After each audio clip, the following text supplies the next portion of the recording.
Shalom keluargaku, jemaat saat teduh yang terkasih dan yang Tuhan cintai. Senang sekali hari ini kita akan masuk hadirat Tuhan bersama-sama, kita akan berdoa. Mengapa doa itu sangat bergairah? Karena dua arah. Saya gak sabar menanti bagaimana jawaban doa itu nanti. Gak ada doa yang naik ke atas itu turun, tidak terjadi sesuatu. Segala sesuatu yang dipanjatkan dalam nama Yesus pasti berakhir dalam rencana dan perbuatan Allah yang ajaib. Saya ajak kita untuk mendengar kesaksian dulu ya. Karena oleh darah anak domba, oleh kesaksian kita, iblis dikalahkan. Deborah, Shalom Pastor Philip dan tim, saya ingin cerita kebaikan Tuhan dalam hidup saya. Saya ini seorang guru. Sudah berkali-kali saya ikut ujian tes PPG, kuliah untuk gelar profesi tapi selalu gagal. Saya mulai hopeless. Sampai saat saya mempunyai kesempatan untuk tes PPG lagi, saya mempersiapkan diri untuk itu. Saya doakan dan tiba-tiba ada rema firman Tuhan yang pernah disampaikan Pastor Philip di saat teduh bersama. Pastor berkata bahwa Tuhan sudah menyiapkan hal yang terbaik untuk kita dan akan berikan pada waktunya. Ketika kita sudah siap untuk menerimanya, Tuhan berikan satu persatu. Saya mengimaninya dan saya selalu perkatakan kata-kata profetik itu bahwa saya akan lulus. Ketika pengumuman tes PPG tiba, puji Tuhan akhirnya saya lulus. Tuhan Yesus baik. Waktu Tuhan adalah yang terbaik. Congratulations, selamat. Nikmati semua berkat Tuhan, tapi jangan lupa untuk bersyukur setiap waktu. Elizabeth, Shalom Pastor Philip, saya menderita depresi akibat 2 tahun kegiatan terbatas karena pandemi dan sudah kehilangan 4 sahabat saya. Setiap hari selama pandemik seperti masa yang suram bagi saya. Satu-satunya yang mensupport kesehatan mental saya adalah saat teduh bersama, yang selalu memberi saya kekuatan. Sampai akhirnya saya kolaps tidak tertahan dan mencari pertolongan psikiater. Kondisi depresi saya membaik, namun karena obat antidepresan menyebabkan lambung saya bermasalah sampai pada akhirnya sakit juga. Saya merintih sambil mendengarkan saat teduh bersama dan jadi tidak merasa sendirian. Besok saat bangun, GERD dan MAH saya sudah sembuh. Saya percaya pertolongan Tuhan kirim melalui siapapun asal kita beriman kepadanya. Terima kasih sahabat saat teduh yang selalu setia menemani kami yang kesulitan. That's the beauty ya, saat teduh bersama ini kita tidak bergumul sendiri, kita tahu ribuan yang lainnya, yang live, yang tune in bersama-sama dengan kita, punya harapan yang sama untuk kebaikan dan pertolongan Tuhan. It's your turn today, hari ini akan menjadi giliranmu. Rani, Shalom Pastor, saya baru terima Tuhan Yesus. Saat itu saya sedang menyetir sendiri dan mendengarkan saat teduh bersama. Di akhir pastor berkata ada seorang wanita yang memiliki benjolan payudara dan disembuhkan oleh Tuhan. Saya tangkap doa itu dan di video yang sama pastor berkata ada seorang single mom yang diberkati usahanya karena harus membesarkan ketiga putra-putrinya. Saya menangis dan berteriak, itu saya Tuhan. Saya tangkap doa itu dan saya imani. Puji Tuhan, saya sudah disembuhkan dan slowly toko perlengkapan alat olahraga saya mulai bangkit penjualannya. Praise the Lord. Saat ini saya ingin bertumbuh di dalam Tuhan terus-menerus. Please pray for me. Walaupun saya baru terima Tuhan, saya nggak mau tinggalkan Tuhan lagi. Tuhan itu baik sekali. Tuhan sembuhkan saya dan mujizatnya nyata. Amazing. Puji Tuhan ya. Bukan hanya mujizat itu dialami seperti kesembuhan, seperti berkat secara materi. Mujizat terbesar itu perubahan hati. Praise the Lord, puji Tuhan untuk orang-orang yang hari ini cinta dan jatuh cinta dengan Tuhan. Waktunya sembahyang, waktunya melipat tangan, waktunya berdoa, sebab doa pasti akan didengarkan. Haleluya.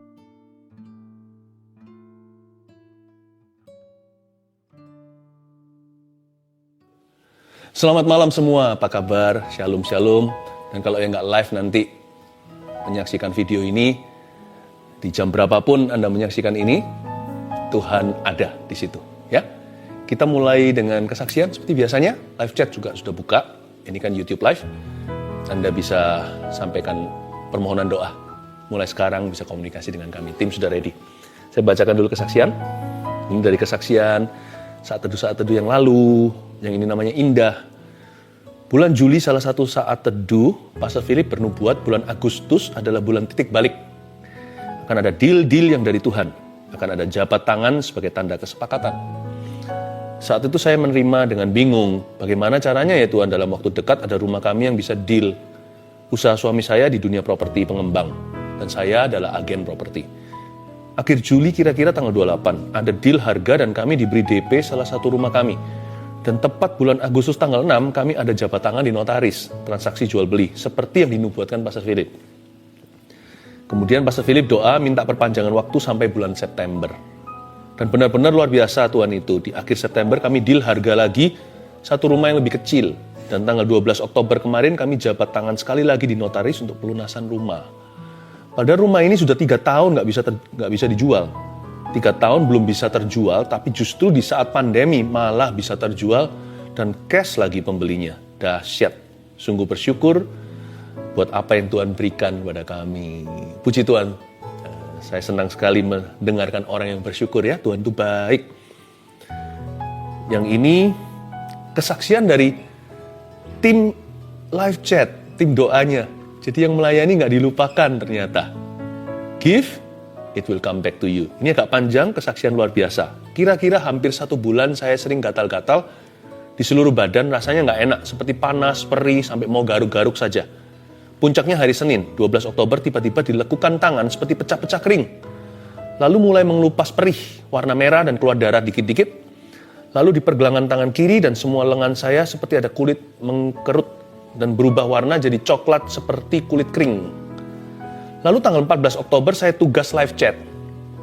Jadi nggak dengerin Ko Philip saat teduh. Tapi saat itu suami saya mengikuti saat teduh bersama Ko Philip. Malam harinya saya sudah tidur, sama suami saya saat teduhnya diputar ulang lagi. Saat di akhir Ko Philip bilang, ada seseorang perempuan yang Anda punya alergi tertentu. Itu ditimbulkan oleh lemak dalam tubuh Anda. Karena badan Anda gemuk, lifestyle Anda tidak sehat. Lemak itu membuat badan Anda gatal, sampai dilekukan-lekukan tangan merah-merah seperti darah keluar. Dan Ko Philip bilang kalau Anda dijamah Roh Kudus saat ini, dan Anda disembuhkan. Dalam sebulan, berat badan Anda akan turun sampai 5 kilo. Lalu malam itu, Sandy imani, namanya nih, dan doakan bahwa itu saya, dan saya pasti disembuhkan. Waktu pagi hari bangun tidur, sama Sandy saya diputarin saat teduhnya Ko Philip, dan waktu Ko Philip bernubuat buat orang yang sakit gatal-gatal, kita langsung toleh-tolehan. Sandy cuma bilang, kamu gak doa sama Tuhan masalah gatalmu itu, tapi Tuhan tahu detail loh, detail sekali segala yang kamu perlukan. Saya memang gak doa sama Tuhan masalah gatal yang saya alami, karena saya kira kulitnya kering saja karena jarang sekali punya waktu perawatan tubuh seperti dulu. #efek sibuk kerja. Terus juga jarang makan sayur. Saya baru sadar ternyata hal sekecil itu pun bahkan tidak saya pikirkan bisa jadi masalah kalau Tuhan tidak campur tangan. Tapi puji Tuhan, Yesus tahu apa yang saya butuhkan. Puji Tuhan sekarang sudah nggak gatal lagi. Tangan yang bagian lekukan sudah kering, tidak merah-merah sampai seperti darah keluar. Lalu di lengan juga merah-merahnya sudah kering. Di pergelangan tangan juga perlahan kulit mengkerutnya memudar. Yang pasti sudah nggak perih lagi. Lalu yang lebih wow, berat badan saya setiap hari sedikit-sedikit turun.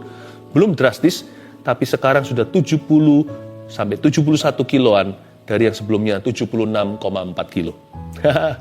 Melalui kejadian ini saya belajar bahwa ketika kita belajar hidup sungguh dengan Tuhan, kita nggak usah khawatir tentang apapun. Karena Tuhan sendiri yang turun tangan, yang cover kita hingga detil-detil hidup kita. Apa yang kita pikirkan, apa yang kita butuhkan, apa yang kita perlukan, bahkan sampai apa yang tidak kita pikirkan, yang tidak dilihat mata, tapi kita perlukan, Dia yang menyediakannya bagi kita. Vina dan Yoel. Haleluya. Haleluya, saya terharu. Tuhan itu kerjanya dahsyat, nyata sekali. Hari ini giliranmu. Ayo bawa hati untuk menghadap Tuhan Yesus. Dan Insta Live juga sudah bergabung. Mari kita semua satukan hati, satukan iman, bahwa pengharapan kita yang pupus kepada Tuhan. Mari kita menyembah. Apa yang paling nikmat saat kita bersaat teduh? Yaitu kalau kita berdoa dan membaca firman bersama-sama dengan keluarga. Saya berharap Anda satu keluarga juga sama-sama sudah siap menerima firman Tuhan hari ini. Saya bacakan dulu kesaksian untuk menguatkan Anda sekalian, sehingga berkat Tuhan akan mengalir dengan limpah, bahkan di dalam rumah tangga setiap keluarga saat teduh tercinta. Saya bacakan ya. Herlianti memberi kesaksian begini. Sejak saat saya mulai ikut saat teduh bersama, saya merasakan mujizat Tuhan. Ketika pastor doakan orang yang asma dan infeksi saluran kantung kemih, saya imani. Dan tanpa sadar saya sering kambuh infeksi saluran kantung kemih. Ternyata setelah didoakan pastor, tidak pernah kambuh lagi. Saya percaya Tuhan Yesus sudah sembuhkan saya. Anak saya dulu, kalau dia batuk dan tidak cepat diberi obat, biasanya bisa sampai sesak nafas. Dokter pernah bilang itu asma. Namun sekarang asma itu sudah tidak kambuh lagi. Walaupun anak saya kena batuk, puji Tuhan Yesus, Ia sudah sembuhkan kami. Terima kasih Tuhan, terima kasih Pastor Philip, Tuhan Yesus memberkati pelayanannya. Haleluya. Asma, batuk, sakit apapun, yang ringan maupun berat, dalam Kristus selalu ada harapan ya. Ibu Linda, saya didiagnosa positif COVID-19 di awal Juni 2021. Awalnya, saya tidak merasa gejala apa-apa. Ketika saya konsultasi dengan dokter penyakit dalam, tidak ditemukan tanda-tanda penyakit COVID-19 itu. Dan saturasi saya pun baik-baik saja.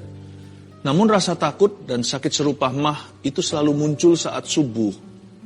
Sakit sekali rasanya, sampai-sampai saya kesulitan untuk bernafas. Suami saya yang berbeda kepercayaan mulai mendoakan saya dan meminta saya mempercayai keyakinannya.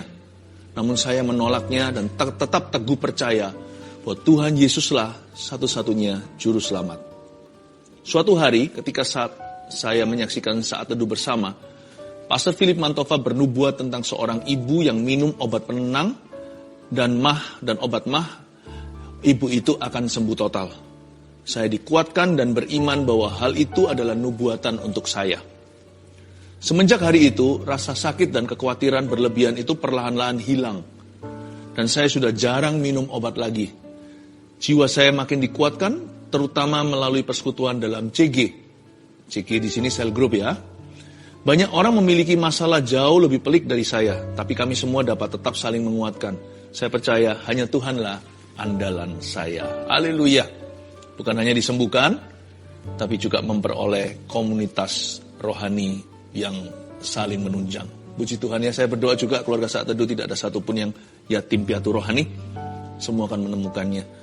Saya percaya Tuhan memberi kita rumah, bukan hanya di sorga, tapi juga di bumi ini.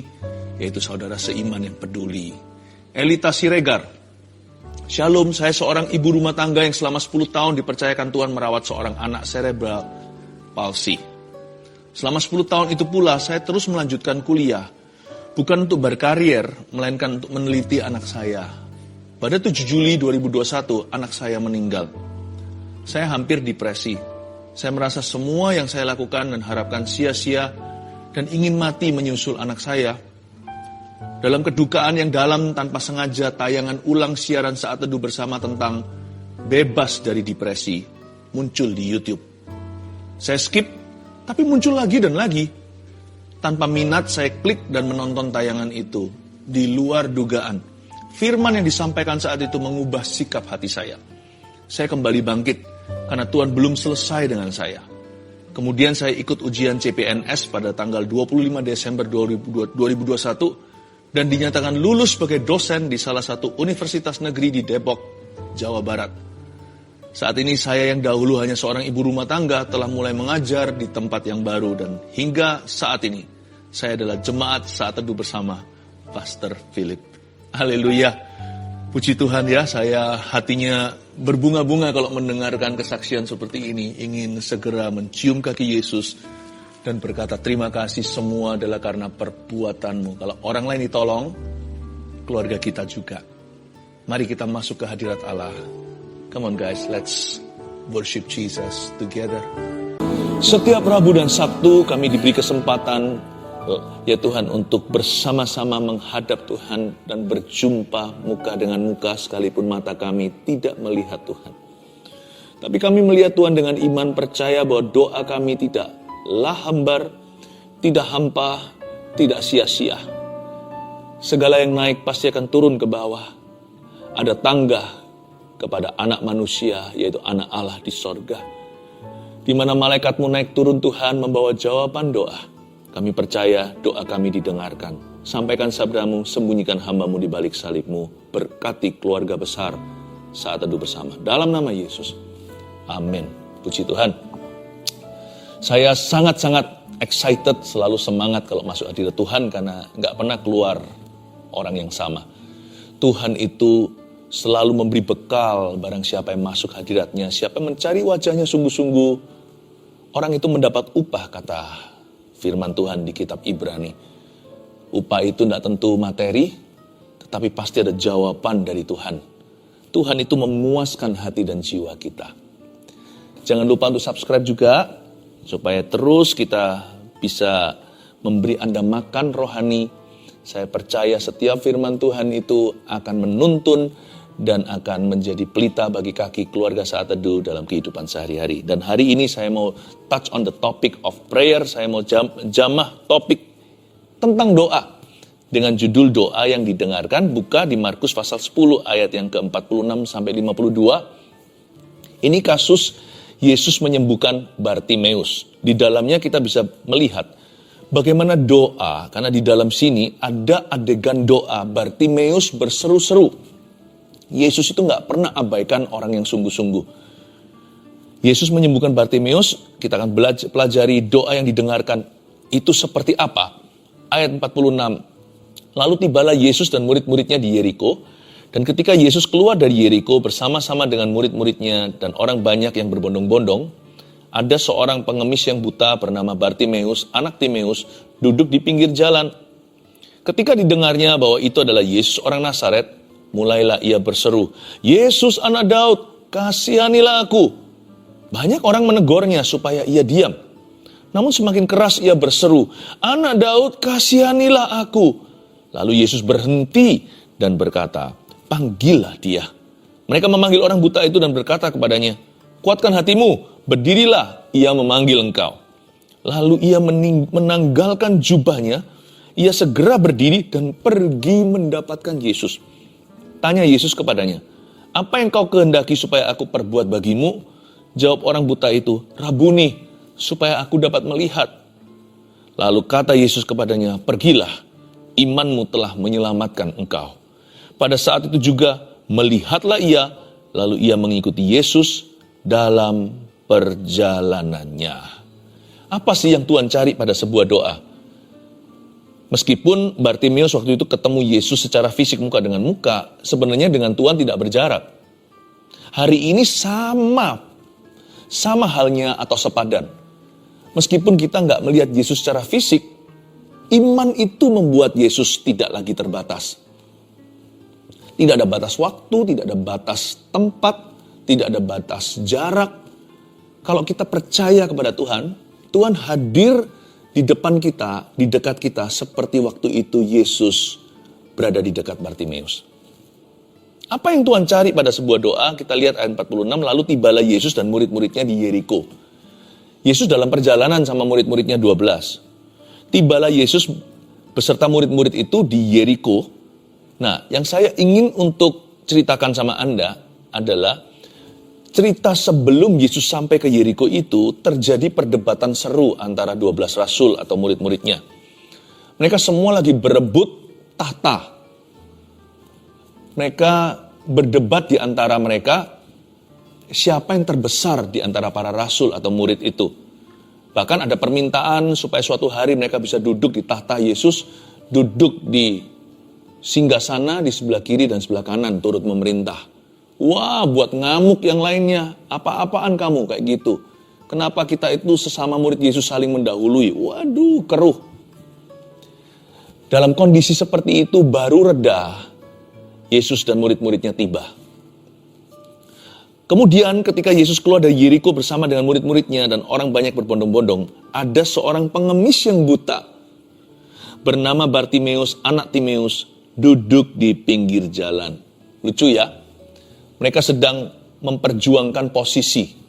Kalau orang dunia katakan positioning. Mereka memposisikan diri sebagai yang superior. Saling sikut, saling kalahkan. Bukan saling mengalah. Siapa terbesar di antara mereka. Tiba-tiba perhatian seluruh cerita ini tertuju kepada seorang yang duduk di pinggir jalan. Mereka semua lagi berebut pamor. Yesus akhirnya konsentrasi atau pandangan Tuhan diarahkan kepada seorang pengemis yang papah dan buta. There comes a humble miracle. Orang sombong yang peduli sama dirinya sendiri, gak akan bisa didengar doanya. Doa yang didengar itu adalah doa yang merendahkan hati di hadapan Tuhan. Tuhan gak interest sama sekali. He is not interested. Interested dengan orang-orang yang interest atau perhatiannya hanya pada dirinya. Apa pikiran orang lain tentang dirinya? Apa pendapat orang tentang dirinya? Apa kata dunia? Tuhan gak tertarik sama hati yang demikian. Tapi Tuhan itu rindu menjawab doa orang-orang yang tulus hatinya. Menjawab doa orang-orang yang sungguh-sungguh butuh. Siapapun mereka, termasuk anak jalanan, Tuhan akan dengarkan. Sebab Tuhan tidak pandang bulu. Tuhan itu tidak memandang manusia. Dia itu cinta setiap orang. Tuhan mengasihi setiap kita. Pokoknya kalau kita datang sama Tuhan itu in a real way. Jikalau kita hampiri tata Tuhan itu dengan sikap hati yang nyata. Tuhan, I really need you. Aku gak basa-basi dan aku gak ikut-ikutan. Dan juga aku gak doa itu seperti orang Farisi demi dilihat orang. Kalau aku doa masuk hadirat Allah, aku sungguh-sungguh cari Tuhan untuk ketemu sama Tuhan. Meskipun aku punya kebutuhan, Tuhan akan memandang aku hina. Karena kalau bukan datang pada Tuhan, kepada siapa aku minta pertolongan? Orang yang datang sama Tuhan itu in a real way, dengan cara yang nyata. Apalagi hatinya merendah, orang seperti itu pasti akan ditemuinya. Tapi yang debat hal-hal yang ambigu, perkara-perkara yang maya, mereka-reka perkara-perkara yang sia-sia, yang gitu Tuhan berkata, besok aja lah ya berdoa, kamu gak siap untuk saya. You're not ready for me.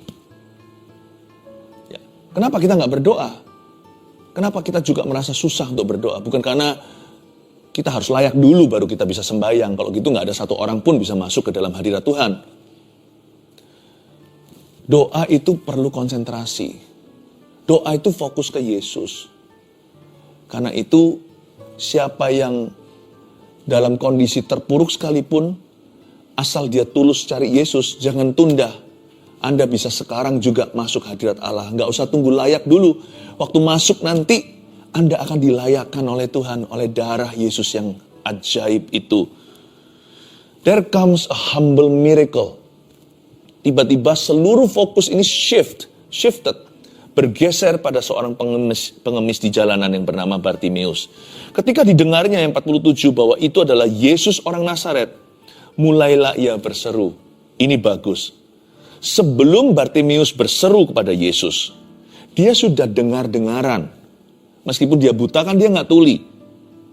Ketika didengarnya bahwa itu adalah Yesus orang Nazaret, ternyata dia sudah diam-diam nguping. Banyak kesaksian orang-orang disembuhkan. Banyak cerita desas-desus tentang Yesus. Dia ambil baiknya semua dan dia taruh di hatinya. Iman timbul dari pendengaran. Ternyata ada satu poin sederhana. Apa yang Anda lakukan sebelum doa sangat berpengaruh saat Anda sembahyang. Apa yang Anda izinkan masuk dalam dirimu lewat telingamu, apa yang kau dengarkan, makanya jangan gosip ria, itu nanti pengaruh outputnya pada waktu Anda doa. Sebelum Bartimeus bahkan berseru kepada Yesus, dia sudah dengar tentang Yesus. Makanya itu saya suka sekali, saya punya satu habit yaitu saya sering iseng-iseng baca Alkitab sekalipun bukan lagi di dalam patokan porsi saat teduh pribadiku. Saya baca, kenapa? Karena saya nggak pernah tahu nanti kapan ada ayat-ayat tertentu akan nyasar. Kapan ada ayat-ayat tertentu itu akan kuperlukan dan bukan di dalam menu utama, tetapi justru firman-firman yang sifatnya seperti suplemen itu yang akan jadi rescue, akan jadi pertolonganku ketika aku membutuhkannya. Hati-hatilah kita menggunakan mata kita, apa yang kita baca. Hati-hati kita gunakan telinga kita, apa yang kita izinkan masuk ke dalamnya. Sebab Bartimeus itu tidak menumpuk dan menimbun sampah. Yang dia tumpuk di dalam dirinya, yang dia simpan itu dalam sanubari perbendaharaan hatinya adalah kesaksian tentang Tuhan. Mungkin di dalam hatinya keluar nyanyi lagu ini sebelum bahkan diciptakan. Tak tersembunyi kuasa Allah, jika yang lain ditolong saya juga. Ada iri yang ilahi, iri yang baik maksudnya, yang positif. Kalau orang lain ditolong, aku mau Tuhan. Ini bukan iri hati, ini kerinduan jiwanya. Dia dengar si itu orang yang sakit kusta Tuhan Yesus tahirkan. Kalau kusta aja bisa lenyap, apa susahnya bagi Sang Pencipta untuk memberikan saya penglihatan. Jadi dia tidak menyimpan perkara-perkara negatif di dalam dirinya. Inilah yang kurenungkan siang dan malam. Puji-pujian kepada Tuhan. Seperti lagu itu, inilah yang kurenungkan setiap waktu. Nyanyian pujian dan pengagungan kepadamu. Biarlah manis kau dengar Tuhan, manis kau dengar Tuhan. Dan hatiku bersuka karenamu. Dia simpan dalam hatinya, dia renungkan dalam otaknya. Semua pujian, pengagungan, dan perbuatan Tuhan dia replay, dan replay lagi. Dimainkan dan diputar ulang dan ulangi lagi. Ketika Yesus lewat, gampang, langsung berseru. Seluruh iman itu meluap-luap ke permukaan. Ya, semua di dalam dirinya itu spiritnya sudah menggelembung ke atas tahta Tuhan. Dan berkata, Tuhan, I'm ready for your miracle. Yesus anak Daud, kasihanilah saya. Ayat 48, banyak orang menegurnya supaya ia diam. Namun semakin keras ia berseru, anak Daud, kasihanilah aku. Gak gampang jadi Bartimeus. Dia dianggap annoying oleh orang sekeliling. Dia dianggap, mengganggu. Banyak orang yang menegurnya, bukan satu dua. Pernahkah Anda merasa doa Anda terhalang? Yang halangi bukan Tuhan. Yang menghalangi itu dunia. Jangan salahkan mereka. Karena mereka tidak kenal Bapa. Bisa jadi juga yang menghalangi Anda sesama orang Kristen. Udahlah, lu gak usah doa-doa. Gak usah fanatik. Ya, mungkin bisa jadi begitu. Karena sekalipun Kristiani tidak sedikit yang masih kedagingan. Hidupnya oleh daging, bukan oleh roh.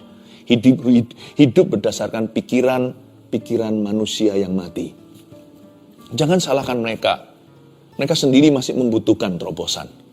Tapi kalau Anda mengharapkan mujizat untuk hidupmu, pilih-pilih siapa yang kau dengarkan.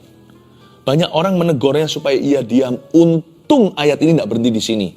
Jikalau Bartimeus menuruti keinginan dunia di sekelilingnya, tidak ada ayat berikutnya ketika dia disembuhkan. Namun semakin keras ia berseru, anak Daud, kasihanilah aku.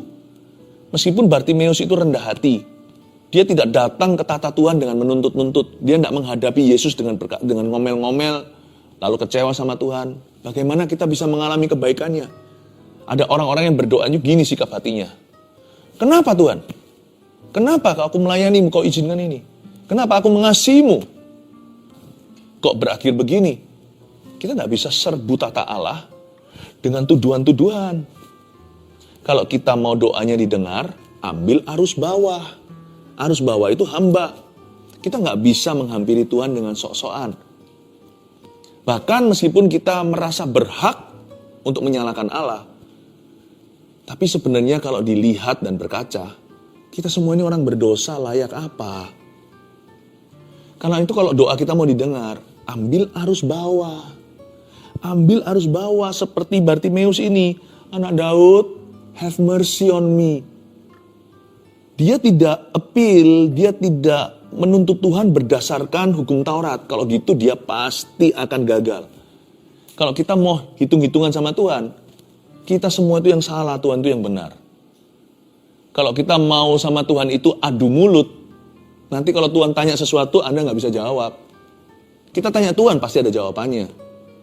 Meskipun pertanyaan kita susah dijawab, why? Banyak pertanyaan kita kan seputar mengapa. Kalau Tuhan bukakan suatu hari semua jawabannya, Anda akan terkejut Tuhan punya alasan. Tetapi kalau Tuhan tanya kepada kita, nggak usah why, mengapa, what aja. What have you done for me?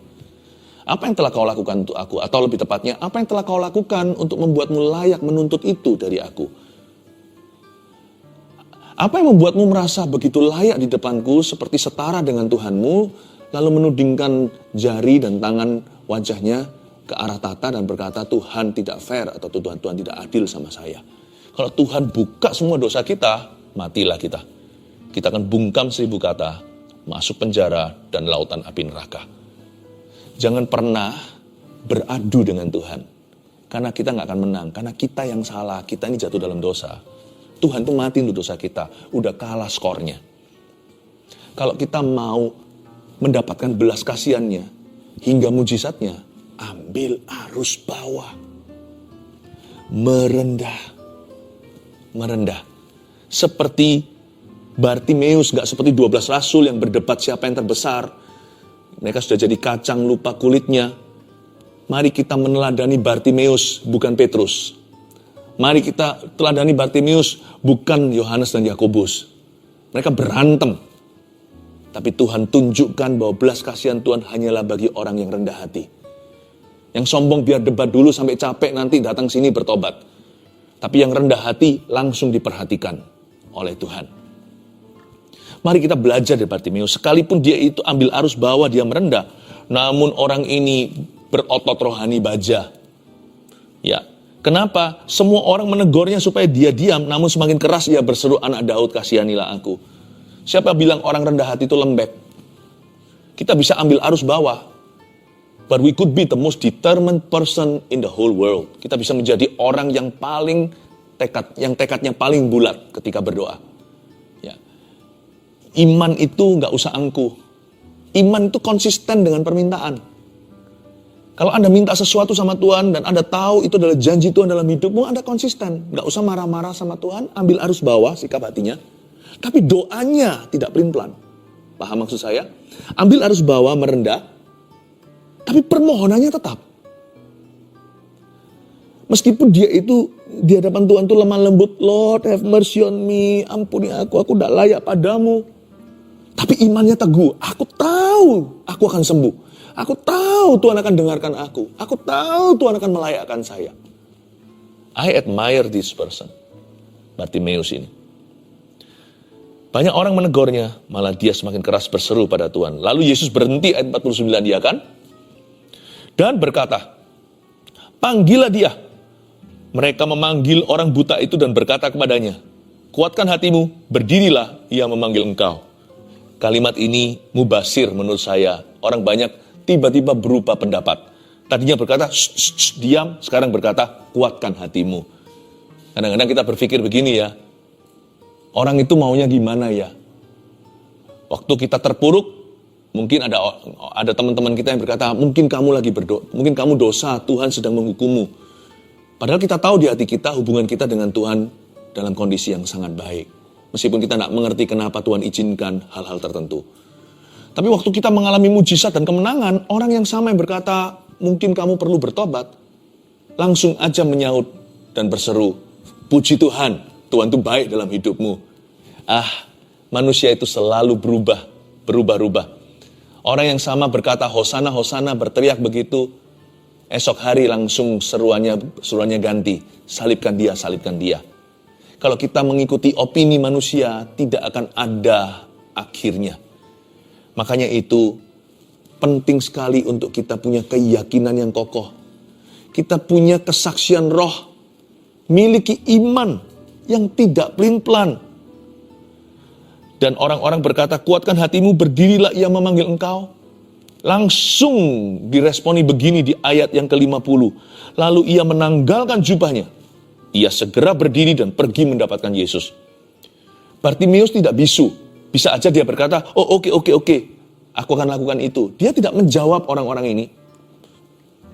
Orang-orang ini yang tadi berkata, diamlah. Sekarang berseru, kuatkan hatimu. Bartimeus tidak protes sama mereka. Tadi kamu bilang aku suruh diam.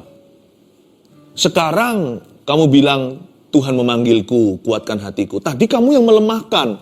Sekarang kau bilang, kuatkanlah imanmu. Gimana sih? Kamu mau melemahkan aku atau menguatkan aku? Bartimeus tidak cekcok dengan mereka. Karena dia punya satu tujuan. Dia sedang menjemput mujizatnya. Gak ada waktu untuk cekcok sama orang. Gak ada waktu untuk berdebat. Seperti 12 rasul yang debat yang gak perlu.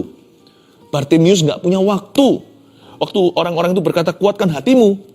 Harusnya kan bisa kembali dia mencemoohkan mereka. Ayo, kamu yang salah. Dia tidak pembenaran diri. Ayo, mengakui. Aku yang benar selama ini aku berseru-seru. Ternyata didengarkan kan? Berarti tadi kan kamu yang menjadi alat setan. Gak perlu kepahitan. Gak ada waktu, gak ada ruang untuk itu. Mengapa? Karena Anda sedang menjemput mujizat Anda. You have no time for that. Tahu apa responnya Bartimeus? Reaksinya gimana? Ayat 50. Lalu ia menanggalkan jubahnya. Apa yang istimewa dengan menanggalkan jubah? Kan cuma copot pakaian jaketnya.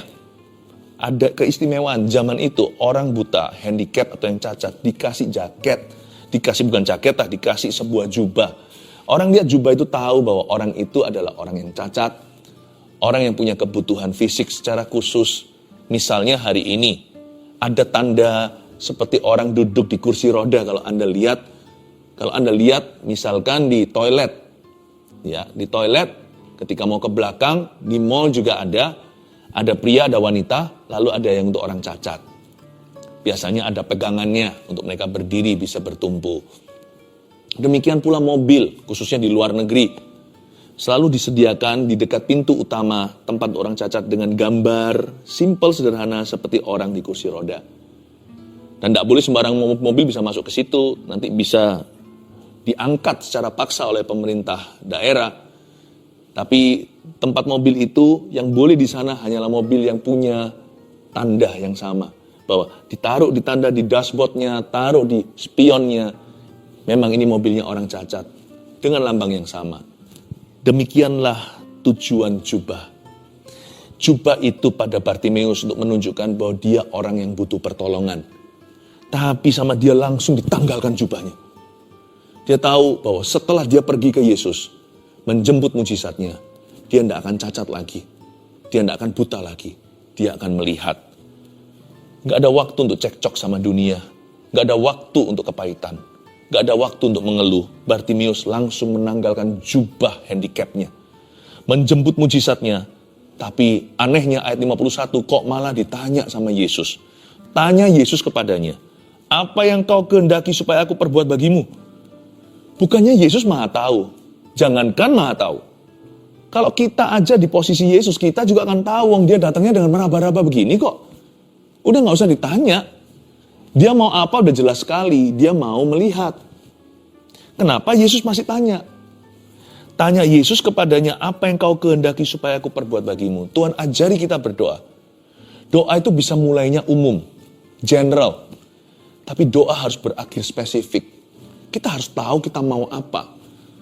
Saya pernah mendengarkan, ya bukan menilai doa orang, tapi saya belajar pula. Saya juga belajar dari doa orang lain. Apa yang baik saya tiru, apa yang kurang baik saya menghindarinya. Kadang-kadang doa terdengar sangat indah ya. Wah, fasih lidah. Segala doktrinnya, doktrin kekristenan pun ada di dalam doa seseorang. Panjang lebar. Bahkan doa makan pun bisa menjadi doa yang sangat misionaris untuk misionaris di Afrika. Doa kita itu loh bisa mewah. Tapi setelah saya dengarkan doa tertentu seperti itu, saya bertanya pada diri sendiri, sebenarnya apa ya permintaannya ya kalau memang ada permohonan? Our prayer could be very pretty.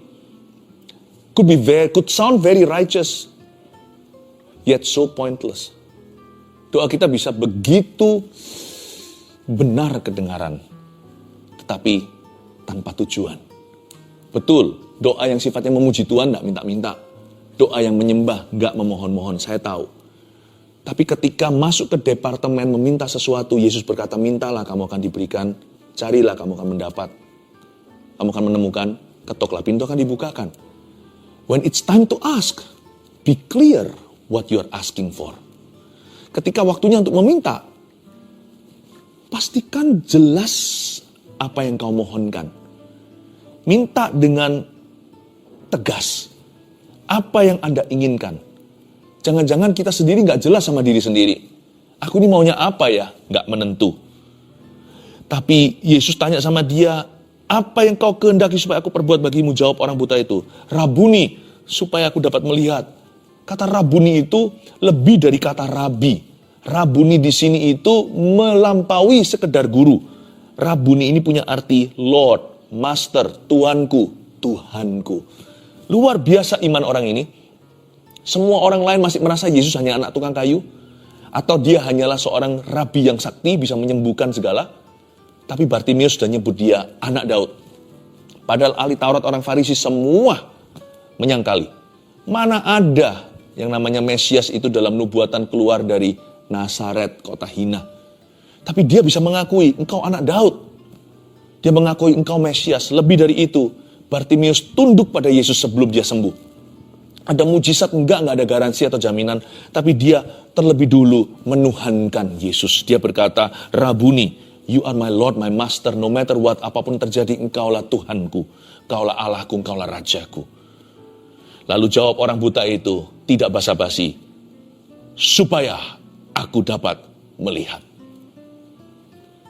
Lalu kata Yesus kepadanya, pergilah, imanmu telah menyelamatkan engkau.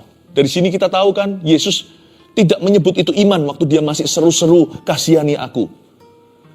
Yesus sebut itu sebagai pengakuan saja. Iman itu baru disebut iman ketika Bartimius berkata, aku mau melihat. Iman itu baru diakui sebagai iman setelah jelas permohonannya. Apa yang kau kehendaki supaya aku lakukan? Rabuni, supaya aku dapat melihat, so I can see. Pada saat itu juga melihatlah ia. Waktu dia lihat Yesus, dia gak mau lepaskan Yesus lagi. Terbukti ayat kalimat berikutnya, lalu ia mengikuti Yesus dalam perjalanannya. Padahal ayat berikutnya, pasal-pasal kemudian, Yesus pergi ke Yerusalem untuk dianiaya dan naik ke kayu salib. Bartimius tetap ikut. Sekali dia lihat yang dia kagumi bukan pemandangan, bahkan mujizat. Dia lihat Yesus dan berkata, Son of God, anak Allah. Dan dia gak mau lepas pandangan.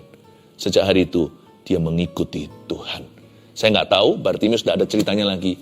Tapi saya bahkan percaya, jikalau Bartimius itu terus sampai kepada gereja mula-mula, dia pasti ada di golongan orang-orang yang melayani Tuhan dan memberitakan Injil. 3 hal yang kita bisa pelajari dari doa yang didengarkan. 1, doa yang merendah hatinya. Doa yang begini didengarkan oleh Tuhan. Ingat tadi, ambil arus bawah. 2, doa yang jelas permintaannya. Jangan hanya fasilida, kedengaran indah, apalagi mewah. Yang jelas, goalnya apa? Tuhan gak keberatan menjawabnya, asal Anda jelas. Dan kalau salah meminta, Tuhan akan luruskan. Tapi hendaknya kita tahu apa yang kita harapkan. 3, doa yang beriman kepadanya. Oh, iman Bartimius diuji sepanjang waktu. Dari sejak dia disuruh diam oleh banyak orang. Sampai ketika dia pokoknya dihalang-halangi terus sama sekeliling dan keadaan. Tapi dia terus beriman. Pertama dia sebut Yesus Mesias. Lalu Rabuni, Tuhan dan Rajaku. Di imannya teguh, tidak goyah. Do you have faith in the Lord? Apakah Anda punya iman dalam Yesus? Doa yang merendah hatinya, doa yang jelas permintaannya, dan doa yang beriman kepadanya. Sudah siap untuk menaikkan permohonan? Ya Allah, Engkaulah Allahku yang kucari wajahnya. Kita akan lakukan satu hal. Saya mulai dengan orang sakit dulu. Saya ajak Anda untuk beriman sungguh-sungguh. Percaya bahwa permintaanmu akan dikabulkan. Kalau Anda sakit di bagian badan tertentu, tangan ini saya pinjam. Bukankah Tuhan yang ajarkan dan tertulis dalam firman, yaitu doktrin penumpangan tangan? Tapi karena kami hamba-hamba Tuhan tidak ada di rumahmu sekarang untuk bisa menumpangkan tangan, kan gak masalah. Bisa pakai tangan siapa saja. Kalau Tuhan bisa pakai keledai untuk bicara kepada Bileam, Tuhan bisa pakai gagak untuk memberi makan Elia. Tuhan bisa pakai bayang-bayang Petrus untuk menyembuhkan, bahkan sapu tangan Paulus. Tuhan bisa pakai tanganmu. Coba ulurkan tangan seperti ini. Kalau yang sakit dulu, Tuhan urapi tangan itu, pinjam Tuhan, tangan tersebut, taruhlah urapanmu, Roh Kudus kan ngalir dari sana. Asal hatinya ada percaya dan beriman, maka sumber air itu akan dibuka. Kami percaya ya Tuhan Yesus, Engkau bisa mengalir bebas, melawat umatmu sekarang. Sebentar lagi saya akan minta Anda untuk meletakkan tangan di mana Anda menderita. Kalau memungkinkan, letakkan di sana. Jikalau Anda tangan sininya terluka, atau jikalau Anda punya masalah dengan jantung, taruh di sebelah kiri dadamu, dekat jantung di situ. Dimanapun juga, mulai kita berdoa. Dan jikalau ada seseorang di sana, keluarga atau siapa, Anda bisa turut tumpang tangan kepada orang tersebut. Tuhan akan memakai tangan kita. Don't worry kalau Anda merasa tidak layak segalanya. Di sini sekarang saat itu bersama. Di ruangan ini. Dari sini Tuhan pegang kendali. Tuhan alirkan sekarang. I speak healing in Jesus' name. Yes, dalam nama Yesus, aku ucapkan dan deklarasikan kesembuhanmu. Sebut, yang sakit sebut, Tuhan, aku mau sembuh. Tuhan, aku mau sembuh dari kanker ini. Bilang sama Tuhan, Tuhan, aku mau mendengar, gak mau bunyi nging-nging lagi. Bilang seperti itu, Tuhan, aku mau katarak ini pergi. Bilang sama Tuhan, Tuhan, aku mau batu ginjalku ini akan keluar. Tanpa rasa sakit, Roh Kudus, Engkau mampu. Sebutkan itu. Beritahukan. Doa itu harus jelas permintaannya. Aku beriman bersama dengan dirimu sekarang. Mari kita beriman sama-sama. 2-3 orang sepakat. Lebih dari itu bukan? Kita sekarang sedang sepakat bersama-sama untuk kesembuhan seseorang dalam nama Yesus Kristus. Saya melihat ada satu orang pegang tangan ayahnya mungkin itu, jauh lebih tua yang saya lihat jelas. Tremor seperti ini dan itu berhenti sekarang. Dan sekarang juga detik ini, Tuhan sedang sembuhkan Parkinson also. Dalam nama Yesus Kristus, terima kasih Tuhan Yesus, terpujilah namamu, tetap dalam hadirat Tuhan. Oh, rasakan kasih-Nya, rasakan urapannya. Thank you Jesus. Terima kasih Tuhan. Parkinson di dalam nama Yesus pergi. Demi nama Yesus Kristus pergi.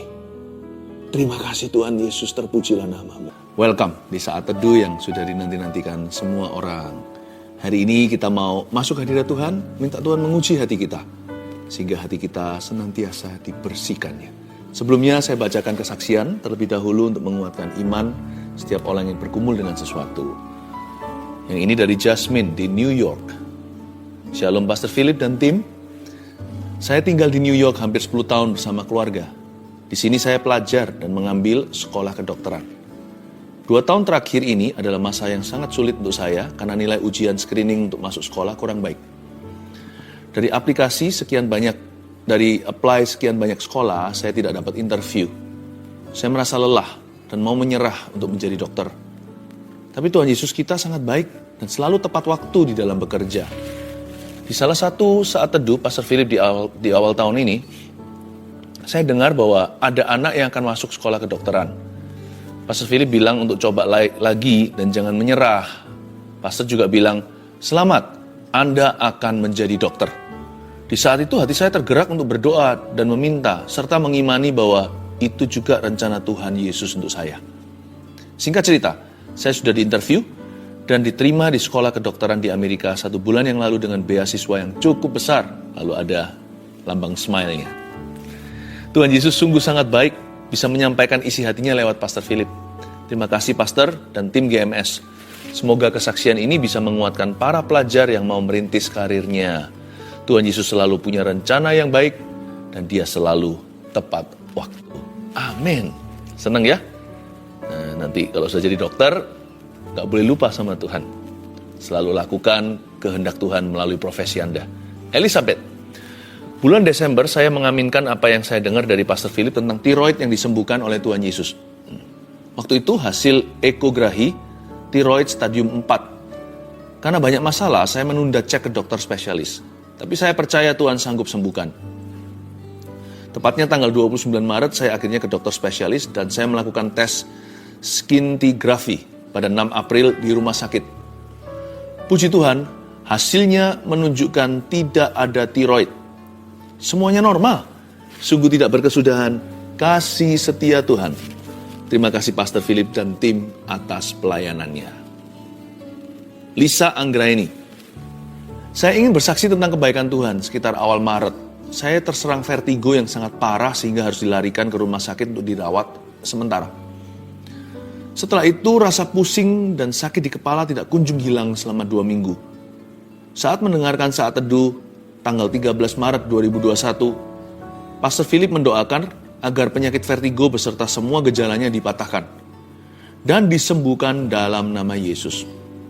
Saya imani itu untuk saya. Seketika itu juga rasa pusing dan tidak enak di kepala saya hilang seketika.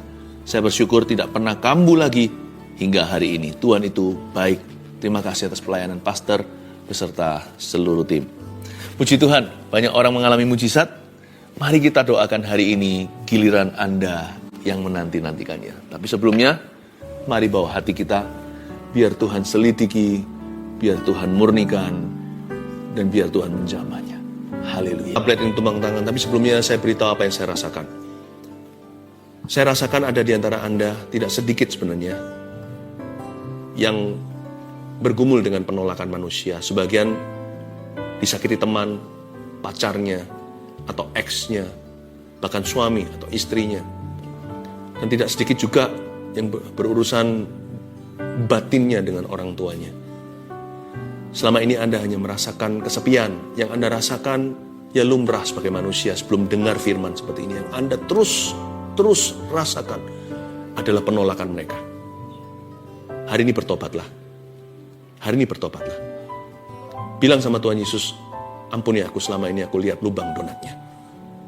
Sementara selama ini kau selalu menungguku, menyambutku, engkau membelai aku. Saya bisa rasakan di belakang saya ini seperti semutan. Dan saya tahu hal-hal seperti ini peka. Ini bukan perasaan saja, bisa saja fisik. Tapi bisa saja tubuh saya menangkap sinyal-sinyal hadirat Tuhan ada di sini. Seperti ada belayan-belayan. Saya rasakan belayan itu sebenarnya untuk Anda. Saya hanya menjadi kepanjangan lidah. Lalu di antara Anda sekarang, beberapa orang merasa seperti di lehernya sini seperti ada sesuatu yang naik turun. Tiba-tiba semua kebencian, penolakan, kepahitan itu muncul semua ke permukaan. Naik turun. Seperti ada sesuatu yang mau dikeluarkan, seperti mau muntah. Di sebelah sini. Naik turun. Anda merasa Anda adalah anak tertolak. Anda merasa Anda adalah istri tertolak. Ayo cepat-cepat sekarang berdoa. Kalau itu adalah Anda. Sekarang ulurkan tangan ke depan aja sambil saya pegang tablet ini dan sekalian mendoakan untuk semua orang. Ulurkan ke depan. Tuhan Yesus.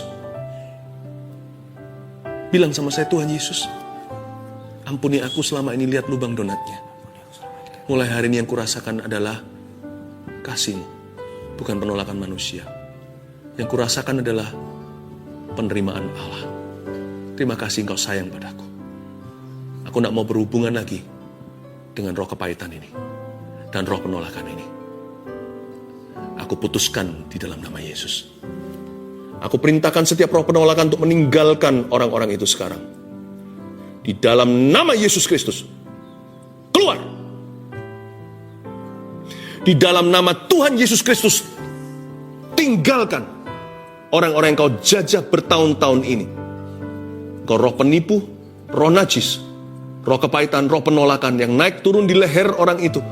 Seolah-olah semua gelembung itu keluar, semua memori itu datang. Aku perintahkan di dalam nama Yesus untuk kau meninggalkan mereka. Dan jangan pernah kembali, jangan ganggu mereka lagi. Karena mulai hari ini, mereka akan merasa dikasih. Dan orang-orang ini akan bertumbuh dalam kasih karunia. Terimalah roh pengampunan, ampuni setiap orang yang melukaimu. Sembari Anda minta ampun sama Tuhan, karena tidak jarang Anda yang melukai orang. Tapi sekarang terimalah pengampunan, sambil terus semuanya diulurkan tangan, diangkat tangannya. Dan permohonan doa terus masuk tablet yang saya pegang dan juga dipegang oleh tim saat ini. Oh Tuhan, terima kasih. Oh Ramakapataka Maya Ramatakam. Roh Kudus jamah, Kau mengasihiku. Tetap diulurkan tangannya. Roh Kudus akan minister to you. Lebih dari yang kuduga, bahkan di saat ku. Thank you Lord. Tiada menyadarinya, Kau sentuh hatiku dengan kasih yang sempurna. Kau menyayangiku lebih dari yang saudara-saudara yang mau berdoa untuk memperoleh keturunan yang selama ini belum diberkati dengan momongan, Anda letakkan, kalau suami istri di sini, kalau Anda sama-sama saat teduh, please gandeng tangan. mama atau sang istri bisa pegang ke perutnya sebagai simbol aja kekandungannya, atau bisa bergandengan tangan dengan pasangannya. Tuhan Yesus, hamba berdoa. Simpel saja doa, tidak seperti orang Farisi yang bertele-tele. Aku berdoa untuk momongan yang dari Engkau, yang terbaik dari yang pria maupun yang wanita, dari suami maupun istri. Ya Tuhan Yesus, Kau titipkan ke dalam kandungan itu. Hamba berdoa di dalam nama Yesus untuk bibit unggul, benih-benih yang ilahi. Ya Tuhan, keturunan-keturunan yang diberkati. Ingatlah mereka ketika hari ini suami istri ini berdoa. Ingatlah mereka. Ku berkati di dalam nama Yesus kehidupan di dalam sang suami, dalam tubuh sang suami. Benih di dalam diri sang suami. Dan ku berkati kandungan di dalam tubuh sang istri. In Jesus name. Mulai sejak saat ini Tuhan akan membuka tingkap langit dan mendengarkan doa ini dan menjamah. Letakkan tangannya semuanya.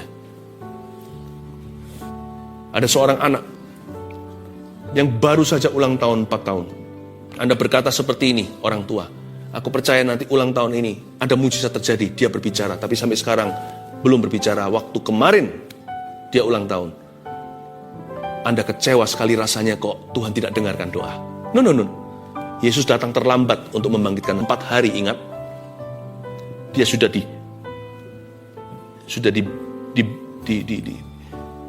pakai kain kafan, tetapi Tuhan Yesus tidak pernah terlambat.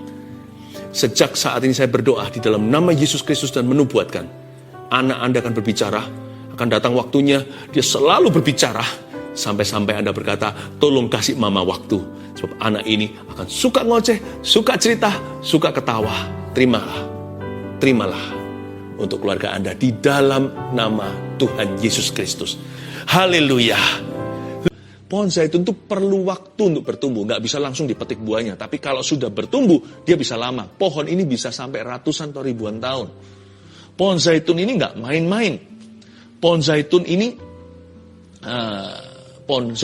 adalah pohon yang bisa memberikan hasil yang sangat-sangat menguntungkan nantinya setelah tahunan. Bahkan kadang-kadang bisa 40 tahun baru dia menghasilkan buah-buah yang maksimal, minyak-minyak yang paling murni. Anak kan juga begitu kan. Waktu masih kecil dia merepotkan. Tapi kalau Anda tekun mendidik dia dalam takut akan Tuhan, dalam hikmat-hikmat dan doa, anak itu nanti bertumbuh besar. Tunggu dia nanti. Ketika dia mulai dewasa 20, 30, 40, semakin matang, semakin murni. Dari dulunya merepotkan, nanti akan membuat hidup Anda ringan. Anak yang bijaksana meringankan hidup ayah ibunya. Anak-anakmu seperti tunas pohon zaitun di sekeliling mejamu. 1, 2, 3, keluarga yang bahagia itu seperti apa? Yang kepala keluarganya takut mendukakan roh Allah. 2, yang istrinya penuh kasih dan kaya dalam perbuatan baik. 3, yang anak-anaknya bertumbuh dalam kebenaran firman. Saya percaya Anda diberkati. Amin.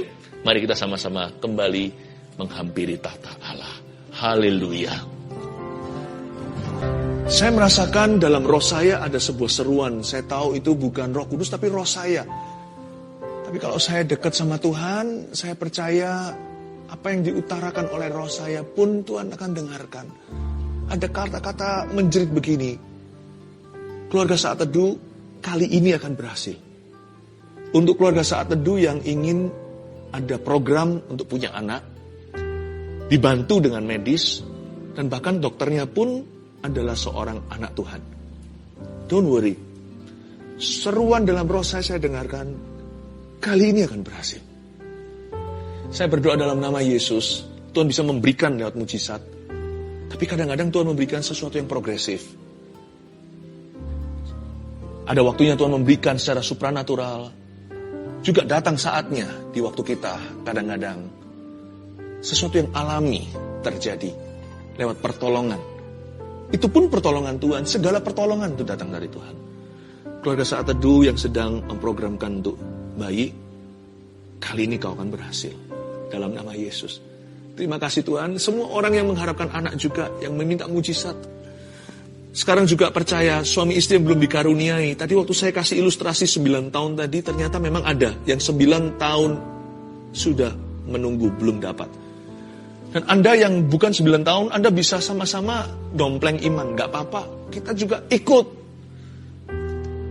Seperti wanita Sirofenisia, remah-remahnya pun, anjing pun makan dari apa yang jatuh dari meja Tuhan. Saya percaya ini juga untuk saya. Siapapun yang berdoa hari ini untuk keturunan yang belum mendapatkannya sekian lama, mari kita berdoa dalam nama Yesus. Bapak, aku imani suara bayi di rumahnya pasangan ini. Dalam nama Yesus berikan Tuhan tunas-tunas pohon zaitun di sekeliling meja mereka. Mulai hari ini jangan kasih satu saja, beri lebih Bapa. Dalam nama Yesus Kristus. Bahkan akan ada yang mengandung twins, padahal tidak ada sama sekali sejarah anak kembar dalam keluarganya. In Jesus name, dalam nama Yesus. Terima kasih Tuhan.